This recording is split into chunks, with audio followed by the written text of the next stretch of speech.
This is the Friday afternoon Qso-Vlog net, and now let's check in and see if CHARLEY-K1GZL is on frequency to bring us up to date on the latest 40-meter band propagation. Charlie's QTH is up north in northern New Hampshire, near the Canadian border. Charlie, got a copy? New Hampshire, near the Canadian border. Charlie, got a copy? Yes, Jim, I have a very good copy. You're running a 7 to 5 over 9 right now. Direct, as I don't have any way of tuning in the SDR. It's a nice day. There are some scattered clouds, but it's mostly sunny, and the temperature is up to 70 degrees. That'll probably be the high. I do have a couple quick recordings, maybe moderate recordings in length, of Captain Mike. First time I've got him over the Mississippi River going into Iowa, and that was recorded, I think, I'm trying to think, 2 days ago, and then a few days before that, he had made a run all the way down to Puerto Rico, from Miami, Florida, to the Dominican Republic, and I got him on the ground in San Juan. But when he got over into the Dominican Republic, he was absolutely sitting on the ground, pointed away from me, the weaker direction to fire out up in this directly north in this direction, and he was peaking up to 30 over 9. So, but on 20, he was peaking close to 40 over 9 as he was heading west toward Sacramento. Are you copying okay, Jim? Go ahead. Yes, sir. 30 over on Milford. Yes, sir. 30 over on Milford. Okay, Roger. And here he is as he's heading out just over the Mississippi River into Iowa. Whiskey Charlie with 7 Echo, and I've got you, Charlie, at about a 5-7. You're sounding good out here in San Juan, Puerto Rico. We're on the south side of the airport, facing west. We're west facing. So good to hear you in there. K1GZL, KX4 with Charlie. Now the Dominican Charlie, Republic. yeah, we're facing south. We ran a little earlier than I expected out of San Juan, so we're on the ground in Santiago, and again, we're facing south, and good copy on you there. I think you're sounding better than you did before. You're 5.9 plus, K1GZL, KX4 Whiskey Charlie. How copy? Jim or Katie, why don't you go down to 1 watt and see if I can still hear you? That power setting, so you're still about I'd say a 5.2. Okay, I was peaking at 2 on 0.4 of a watt. 0.4 of a watt there in Santiago, Dominican Republic. Okay, now here is the recording when he's flying westward. Now this time I was not on my south antenna. This one was on my Southern California antenna as he headed toward Sacramento, I hope. Charlie. Yeah, great copy on you, Charlie. We just passed over the mighty Mississippi, just right now west of Dubuque at 340.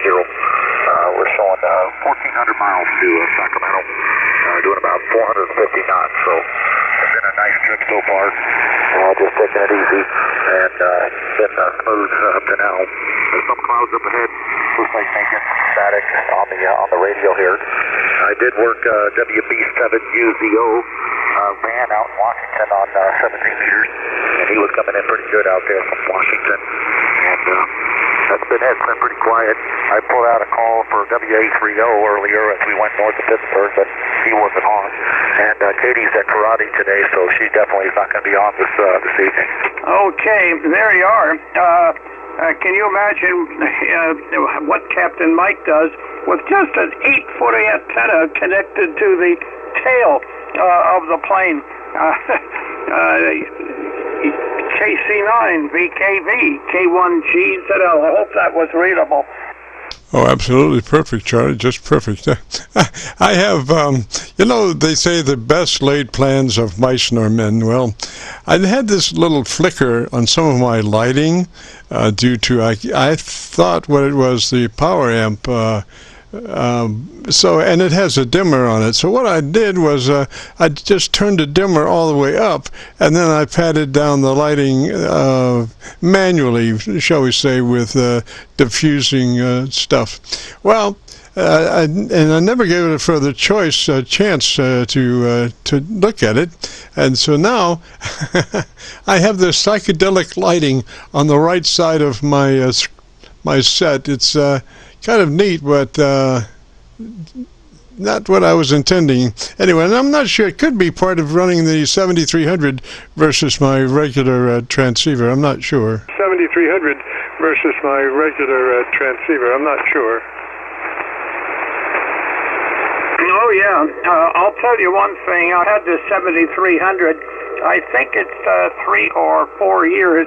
And it's the easiest. Once you get the idea of where things go and how to manipulate the various bands, it is so well engineered. It's a pleasure to operate. It's a pleasure to operate. You're really just with your fingertips practically, you can do all your own engineering, except of course trying to follow a schematic or something. But it's so easy to operate, and the 7300 seems to last forever. It just goes and goes, and I think I'll just go along with the 7300. Jim, go ahead. Roger, Charlie. All right, sir. Thanks for dropping by, and as always, 73 up that way, Roger. Sure. Thanks for dropping by, and as always, 73 up that way, Roger. Okay, Jim, 73. We'll try to catch you next Friday. Try to catch you next Friday, and I hope you have a very good QSO today, helping the hams out with equipment. And KC9VKV, K1GZL, clear. 73, Jim. Roger, Charlie, 73 up that way, sir. Have a great afternoon, beautiful weekend. This is the Friday afternoon Qso-Vlog net. My name is Jim, better known in some circles as Dr. VKV, and we have a flashing set this afternoon. I think I may have to take a 5-minute break and see if I can solve that problem. It looks kind of strange. But anyway, we'll take a couple of calls maybe before then. If you have a radio you want to check out, give me a shout. Maybe before then. If you have a radio you want to check out, give me a shout.